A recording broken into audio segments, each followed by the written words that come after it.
അഞ്ജു ദക്ഷാനന്ദ് എന്ന എൻ്റെ യൂട്യൂബ് ചാനലിലേക്ക് എല്ലാവർക്കും സ്വാഗതം. നമ്മളിപ്പോൾ കുറേ ആയി വീഡിയോസൊന്നും അപ്ലോഡ് ചെയ്യാതെ, ചെറിയ ഷോർട്സൊക്കെ അതിനിടയ്ക്ക് ഇടാറുണ്ടായിരുന്നു. അപ്പോൾ ഇപ്പോൾ വന്നിരിക്കുന്നത് ഒരു സിലബസ് പരിചയപ്പെടുത്താനാണ്.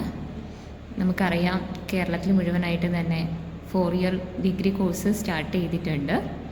അതിലുള്ള നമ്മളെ കാലിക്കറ്റ് യൂണിവേഴ്സിറ്റിയിലെ മലയാളത്തിൻ്റെ സെക്കൻഡ് ലാംഗ്വേജ് ആയിട്ടുള്ള മലയാളത്തിൻ്റെ BA-കാരുടെ സിലബസ് പരിചയപ്പെടുത്താനാണ് ഞാനിവിടെ എത്തിയിരിക്കുന്നത്. BA-ക്കും കൊമേഴ്സിനും അതേപോലെ തന്നെ സയൻസിനും വ്യത്യസ്തമായിട്ടുള്ള സിലബസാണ് യൂണിവേഴ്സിറ്റി നമുക്ക് തന്നിരിക്കുന്നത്. ഒരു കോളേജിൽ ഈ 3 വിഭാഗക്കാരും ഉണ്ടെങ്കിൽ 3 വിഭാഗം സാഹിത്യങ്ങൾ നമ്മൾ പഠിപ്പിക്കണം. അങ്ങനെ അതിലുള്ള BA-കാരുടെ സിലബസാണ് ഇപ്പോൾ പറയാൻ പോകുന്നത്.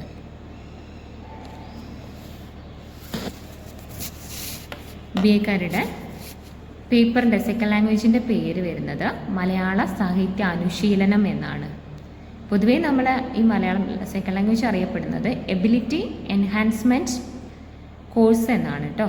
AEC 2, AEC 1 എന്ന് പറയുന്നത് ഇംഗ്ലീഷാണ്, AEC 2 എന്ന് പറയുന്നത് മലയാളം സെക്കൻഡ് ലാംഗ്വേജ് ആണ്. അതിൽ 5 മൊഡ്യൂളും ഉണ്ട്. അത് ഓരോരോ മൊഡ്യൂളിലും 5 ചാപ്റ്റേഴ്സ് വീതം, 5 യൂണിറ്റുകൾ വീതം കൊടുത്തിരിക്കുന്നുണ്ട്. CUFI UGP എന്നാണ് നമ്മുടെ ഈ ഒരു പ്രോഗ്രാമിൻ്റെ പേര് കേട്ടോ. അതായത് കാലിക്കറ്റ് യൂണിവേഴ്സിറ്റി 4 ഇയർ UG പ്രോഗ്രാമാണ് ഉള്ളത്. പിന്നെ നമുക്കിനി നമ്മളെ സിലബസിലേക്ക് കടക്കാം. ഇതിൻ്റെ ഒരു കോപ്പി ഞാൻ എന്തായാലും ഇടുന്നുണ്ട്. ഫസ്റ്റ് മൊഡ്യൂള് അനുഭവ ആഖ്യാനങ്ങൾ എന്നാണ് കൊടുത്തിരിക്കുന്നത്. ഇതിൽ അനുഭവ ആഖ്യാനങ്ങളിൽ വരുന്നത് മലയാളത്തിലെ അനുഭവ ആഖ്യാനങ്ങളിലെ വ്യത്യസ്ത ജനുസുകളുടെ ആഖ്യാനപരമായ സവിശേഷതകളും ചരിത്രവും സാമാന്യമായിട്ടുള്ള ഒരു അവലോകനം, വിവിധ മാധ്യമങ്ങളിലുള്ള ആത്മകഥ, ജീവചരിത്രം, സ്മരണ, അനുഭവമെഴുത്ത്, ആത്മകഥ, കേട്ടെഴുത്ത്, യാത്രാഖ്യാനം, അഭിമുഖം എന്നിവയെക്കുറിച്ച് സാമാന്യമായിട്ടുള്ളൊരു അറിവ് പകർന്നു കൊടുക്കുക, അല്ലെങ്കിൽ അതിനെക്കുറിച്ച് ബോധവാന്മാരെ ആക്കുക. ഇതിന് 1 അവറേ ഉള്ളൂ ഒരു പീരീഡ് എടുക്കാനുള്ളതാണ്. ഒരു മൊഡ്യൂളിന് 9 അവേഴ്സാണ് കൊടുത്തിരിക്കുന്നത്. ബാക്കി ചാപ്റ്റേഴ്സ് എടുക്കാൻ വേണ്ടിയിട്ട് 2 അവേഴ്സും കൊടുത്തിട്ടുണ്ട്. സെക്കൻഡ് യൂണിറ്റിലേക്ക് വരുമ്പോൾ ആത്മകഥയാണ്. എൻ്റെ ഗുരുനാഥനെ ഓർക്കുമ്പോൾ, കലാമണ്ഡലം ഹൈദരലിയുടേത്. ഇദ്ദേഹത്തിൻ്റെ സമാഹാരത്തിലാണ്, അതായത് ഓർത്താൽ വിസ്മയം എന്ന് പറയുന്ന സമാഹാരത്തിലുള്ള ഒരു അധ്യായമാണ് ഇവിടെ കൊടുത്തിരിക്കുന്നത്. 3ാമത്തെ യൂണിറ്റിൽ സഞ്ചാര സാഹിത്യം, കിഴവനും കാക്കാത്തുവായും, അതായത് SK പൊറ്റക്കാടിൻ്റെ ഇന്തോനേഷ്യൻ ഡയറിയിൽ ഉള്ളതാണ്. 4ാമത്തേത് അഭിമുഖം, മാധവിക്കുട്ടിയുമായി അക്ബർ കക്കട്ടിൽ നടത്തിയ അഭിമുഖം. ഇതിൻ്റെ പേര് സർഗസമീക്ഷ എന്നാണ്. 5ാമത്തെ യൂണിറ്റിൽ ജീവിതാഖ്യാനം, അർമേനിയയിലെ ഷോഗോമാൻ ടെലീരിയനെ അറിയുമോ, അദ്ദേഹം കൊന്ന യുവ തുർക്കിയെയോ, സജി മാർക്കൂസിൻ്റെ ട്രൂ കോപ്പി തിങ്ക് എന്ന ബുക്കിലുള്ളതാണ്. പിന്നെ സെക്കൻഡ് മൊഡ്യൂളിലേക്ക് കടക്കുമ്പോൾ അതിൻ്റെ പേര് കൊടുത്തിരിക്കുന്നത് കഥാസാഹിത്യമാണ്, കഥയെക്കുറിച്ചാണ്. 6ാമത്തെ യൂണിറ്റിൽ ചെറുകഥയുടെ സവിശേഷതകളും മലയാളത്തിലെ ചെറുകഥാ സാഹിത്യത്തിൻ്റെ ചരിത്രവും സാമാന്യ അവലോകനം, സാമാന്യമായിട്ട് പറഞ്ഞു കൊടുക്കാം. അതിനും 1 അവർ. പിന്നെ ചെറുകഥ 7ാമത്തെ യൂണിറ്റാണ്. പൂവമ്പഴം, കാരൂരിൻ്റെ പൂവമ്പഴം. 8 ചെറുകഥ തന്നെ, വില്ലുവണ്ടി രേഖ. 9ാമത്തേത് നോവലിൻ്റെ സ്വഭാവ സവിശേഷതകളും മലയാള നോവലിൻ്റെ ചരിത്രവും സാമാന്യമായിട്ടുള്ള ഒരു അവലോകനം. പിന്നെ നോവൽ ദൈവത്തിൻ്റെ കണ്ണ്, NP മുഹമ്മദിൻ്റെ ദൈവത്തിൻ്റെ കണ്ണാണ് നോവൽ അവർക്ക് വായിക്കാനുള്ളത്, പഠിക്കാനുള്ളത്. പിന്നെ 3rd മൊഡ്യൂളിൽ കവിതയാണ്. 11ാമത്തേത് കവിത എന്ന സാഹിത്യരൂപത്തിൻ്റെ സവിശേഷതകളും മലയാള കവിതാ സാഹിത്യ ചരിത്രവും സാമാന്യമായിട്ടുള്ള അവലോകനം. 12 മലയാളത്തിലെ പ്രസിദ്ധ കവിതകൾ സാമാന്യ പരിചയം.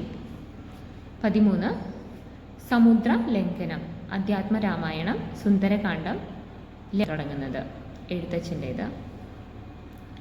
14-ാമത്തത് ചിന്താവിഷ്ടയായ സീത, അതിൽ കുമാരനാശാൻ്റെ 45 മുതൽ 54 വരെയുള്ള ശ്ലോകങ്ങളാണ് പഠിക്കാനുള്ളത്.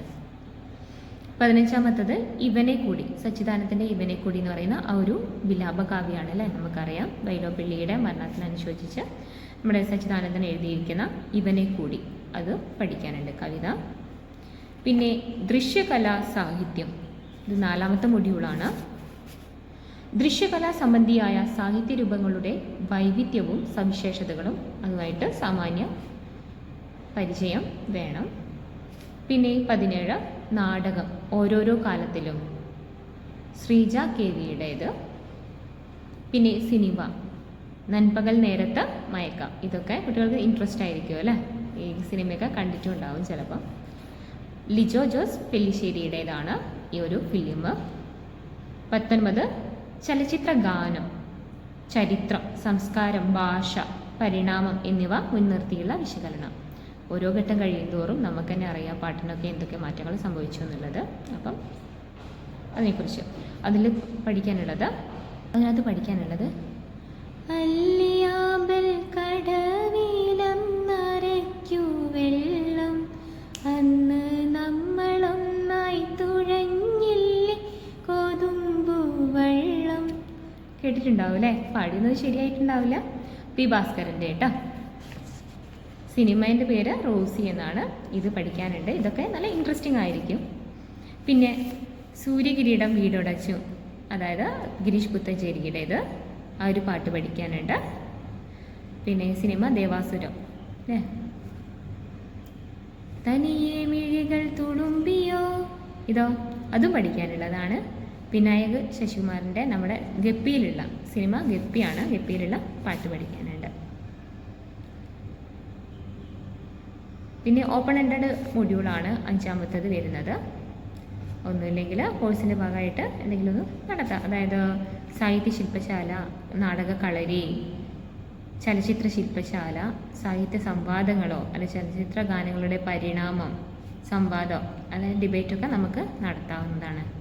ഇതിന് നമ്മൾ എക്സ്ട്രാ 5 മാർക്കാണ് കൊടുക്കേണ്ടത്. അപ്പം ഇത്രയും നേരം പറഞ്ഞിരിക്കുന്ന കുറച്ച് കാര്യങ്ങൾ നിങ്ങൾക്ക് മനസ്സിലായി ഉണ്ടാവുമെന്ന് വിചാരിക്കുന്നു. ഇനി നമുക്ക് സയൻസ് ബേസ്ഡ് ആയിട്ട് വരുന്ന സയൻസുകാർക്ക് പഠിക്കാനുള്ള മലയാളം സെക്കൻഡ് ലാംഗ്വേജിൻ്റെ സിലബസ് കൂടി നമുക്കൊന്ന് പറയാം. മറ്റൊരു വീഡിയോയിൽ കാണാം. ബൈ.